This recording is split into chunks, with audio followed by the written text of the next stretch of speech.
This ride takes us through Hyderabad, moving along the city roads during the ride. The mood here is calm and focused, with the sound of the engine carrying us through the changing rhythm of the streets. Let the road unfold naturally as we settle into this stretch. A little further along, this part of the route shows a grounded side of Hyderabad, where everyday movement defines the street.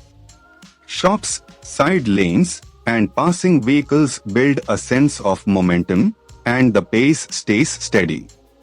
It is the kind of stretch where the ride feels less like a destination and more like a continuous observation. As the ride continues, here is something worth knowing about this part of Hyderabad.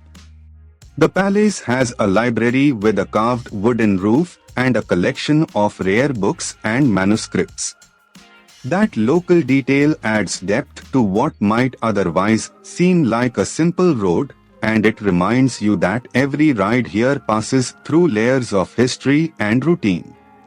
Coming into the next stretch, from the rider's perspective, this section is defined by spacing, timing, and attention. Traffic flows in its usual unpredictable pattern, so every opening on the road matters. The experience becomes less about speed and more about reading the street early, staying smooth, and keeping the ride controlled. Further down the route, as the route continues, the presence of history-old city gives this stretch a stronger sense of place.